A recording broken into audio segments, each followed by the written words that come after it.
আসসালামু আলাইকুম রহমতুল্লাহ ইয়াবারকাতুহু। আসলে আল্লাহ পাক যেটুকু রাখছে আলহামদুলিল্লাহ। কেন বললাম, আমার বাড়ি আলি একের পর এক মেডিকেলে ডাক্তারের কাছে লিয়া যাওয়াই লাগিচ্ছে। তাই আমি সর্বোচ্চ ইনশাল্লাহ চেষ্টা করেছি। এখন আল্লাহ পাক যদুন আর হাইয়াতে তৈয়বা আল্লাহ বেচাত হয়। তা আসলে যত কষ্টেই থাকি তবুও আলহামদুলিল্লাহ। কেন? আল্লাহ পাকের যেটা ভালো হবে সেটাই করবে। আর যত কিছুই হোক আল্লাহ পতির সৌনাবতী, আল্লাহ পতির সৌনাবতী হয়েন সবাই। ওই রব্বিল আলামিন চাইলে কিছুই না, অনেক উচ্চ পর্যায়ে আপনি লিয়া যেতে পারে। আর আল্লাহ পাকের যার যত বেশি বিপদ দেয়, যাক যত বেশি পছন্দ হয় তাক তত বিপদ দেয়। বিপদ দিয়ে আল্লাহ পাক পরীক্ষা নেয়। তা আসলে আমার দুই মিয়া ওখানে সকালবেলা আসছে, তা ডাক্তারের রিপোর্ট ওগুলো দিয়েছে। 2টার সময় রিপোর্ট দেওয়ার কথা, আমি গেছিলাম। তা আসলে আমার কাজ কাম না করে খেলে হবেই না।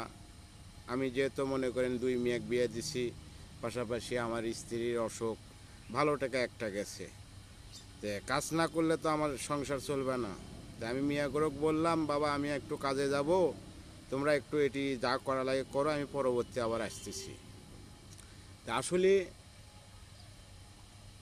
এই অল্প বয়সে ক্ষুদ্রতম জীবনে যা কিছু সছি, আল্লাহ পাক যে আরও বেঁচে থাকলে কত দেবে, সব তারই ইচ্ছা। আল্লাহ পাকের যেটা সহানুভূতি হবে সেটাই করবে, আমার কোনো ইয়া নাই।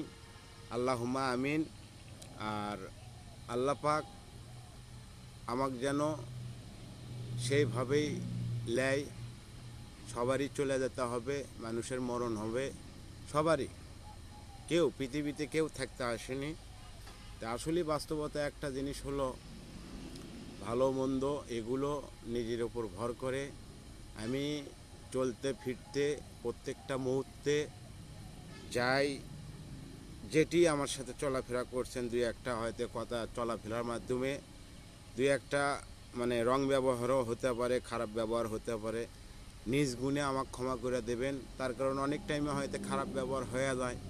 তো আশা করি আল্লাহর রহমত, কারু মনত আঘাত দিয়ে আমি কাউকে কোনো কথা কইনি, নিজেই মন খারাপ করে থাকছি, অথচ মানুষকে আমি মন খারাপ করে দেওয়ার চেষ্টা করিনি। আসলে আমার এই ফেসবুক লাইভে যে কেন্দ্র করে আসা, এটা হলো একমাত্র 2টা গাছ, আর পরিবার হলো 3টে পরিবার নিয়ে আমার এই ফেসবুক লাইভে আসা। তে আমি ভিডিও করা সারা দিতে চাইছিলাম, কিন্তু আমি ভিডিও করা ছাড়ব না।